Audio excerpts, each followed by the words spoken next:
G'day friends.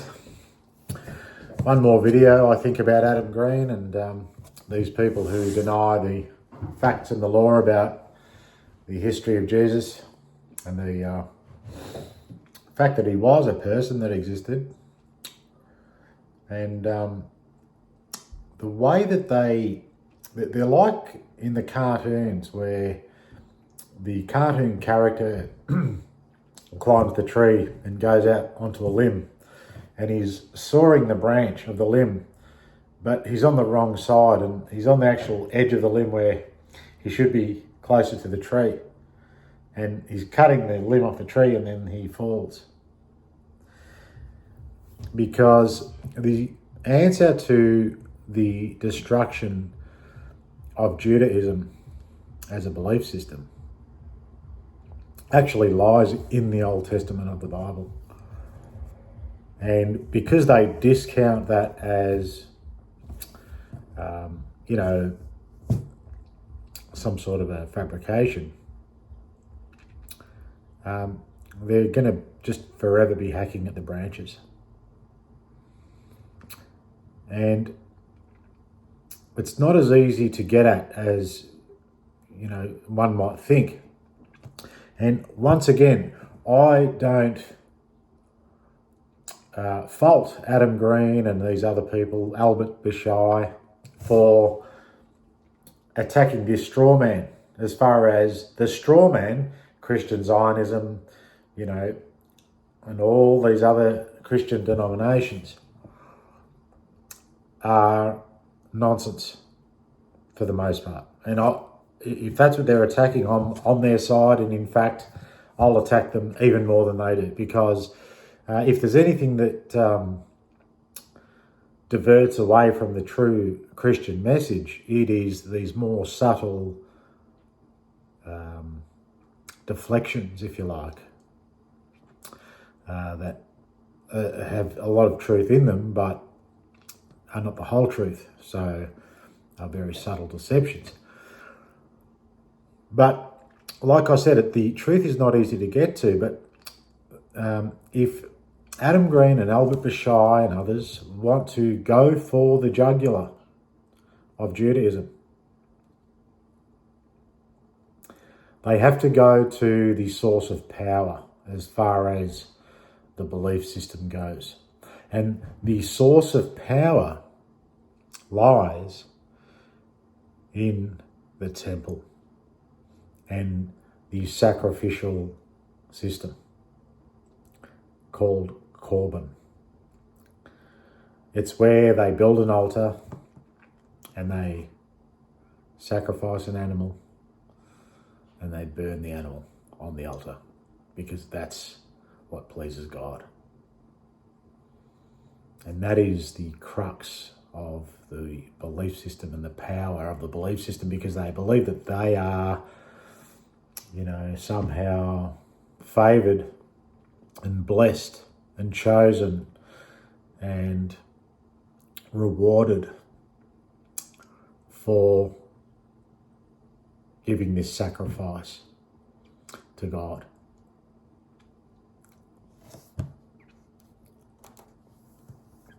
So that is where the power lies. And the destruction of that nonsensical, ritualistic act lies in the Old Testament, in fact. And what these people need to understand is that the Old Testament has been twisted by these people. Like, the actual events and facts that happened have been twisted.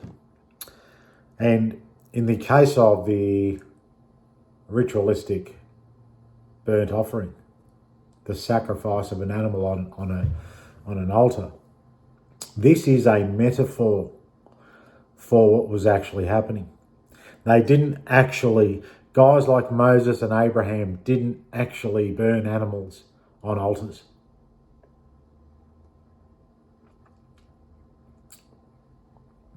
And if you can expose that fact and enlighten people as to what was actually happening. That is the key for the destruction of the deception known as, modern Judaism, if you like. And the exposure to the truth of the matter, which is what Jesus came to show and did show according to the law and the prophets, if you like. So, what was actually going on there? Guys like Abraham and Moses set up a system of charity where they appointed ministers to receive the sacrifice of the people. So the altars were made of stone, but they were living stone. The men were the altar. The organisation was the altar. The office of minister is the altar. And you lay your sacrifice upon the altar and you burn that offering, which means you give it wholly to the minister.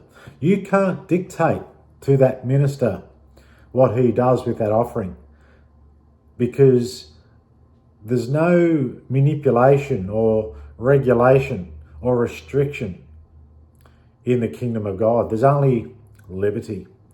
So the liberty you have is how much or what you give, but after that point, you burn that offering. You cannot control what that minister does with that offering, and you cannot regulate that minister, because everybody's free in the kingdom of God.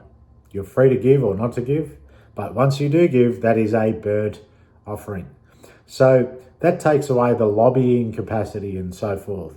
Ministers don't line their pockets or become manipulated by bribes and things like this. It's a principle in a free society. That's what burnt offering means. And so the offering would be laid upon the altar, which is the minister, and it would be burnt up. And so the minister would receive funds and gold or livestock, and being networked in the structure of the tens, hundreds and thousands, which is in the Old Testament and in the New Testament, the minister would direct that welfare to the needy of society. Doesn't that make sense? In a nation of people, that there is a system of social security net, social security, if you like. The difference being is that the offerings come by faith and hope and charity, and not by force. In our current society, it comes by force, because the people are at that state of spirituality where they must be forced to look after their fellow man.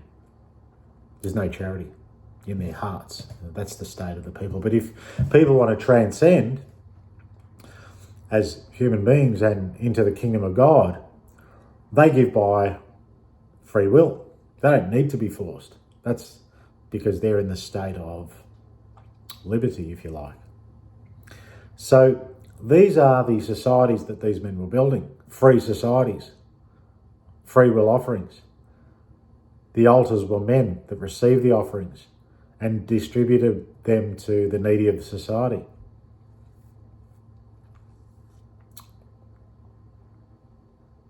So these metaphors of burning animals and stone altars made of stone and clay and things like this, these are metaphors which were lost even before the time of Christ. Christ came to show these Jews how much they've gone out of the way, that they've lost their way. They went into Babylon, they lost their way, they forgot they unmoored the reality of the situation from the metaphors, and they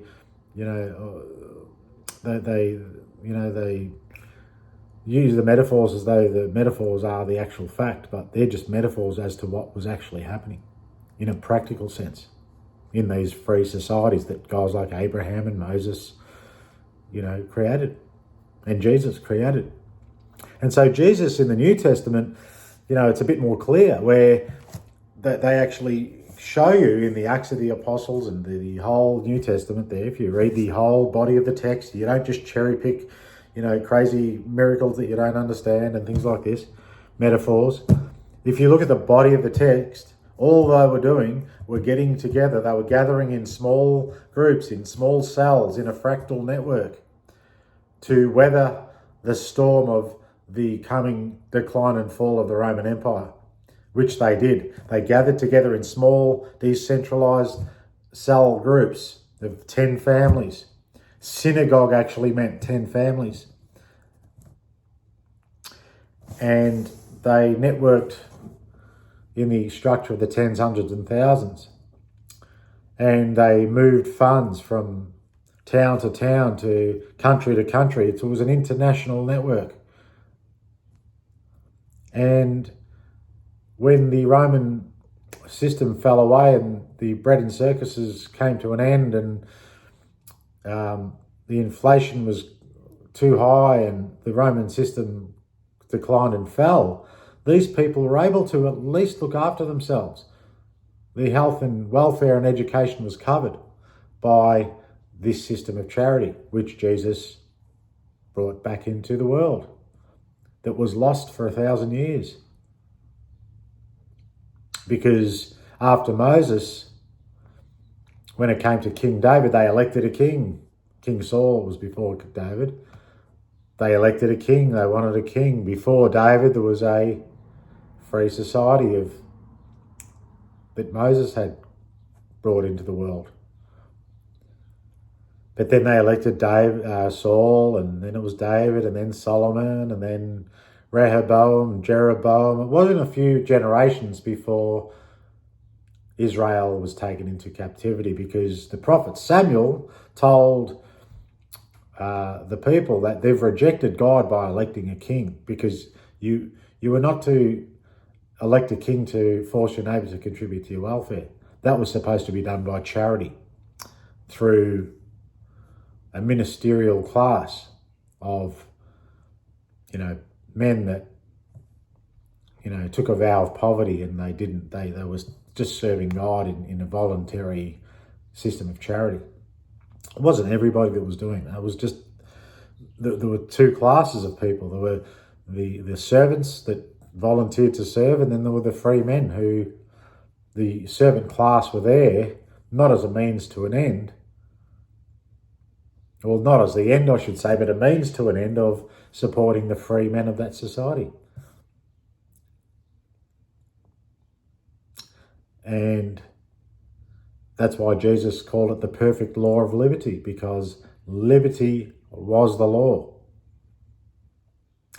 But these people don't see these things, because they're caught up in these fairy tales from guys like Christopher John Bjerknes, who say that rabbis invented the whole thing.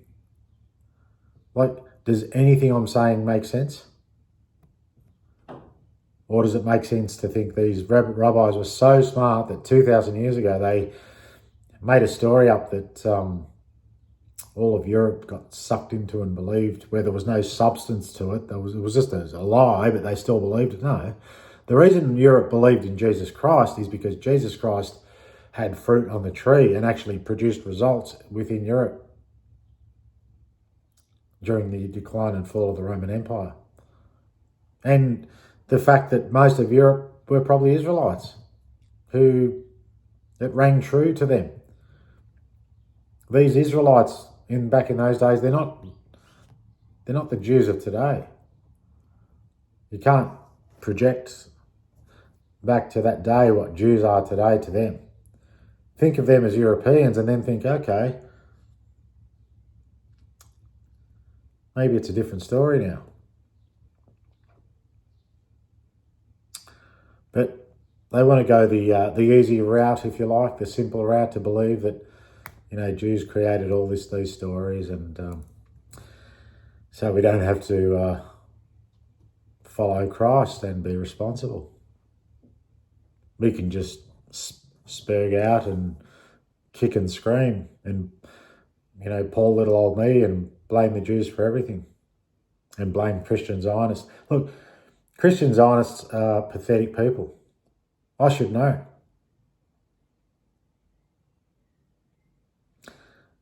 But they're deceived. And if anything, the straw man that Adam Green and Albert Bashir are attacking was created absolutely by rabbis and the Catholics, the Catholic Church and so forth.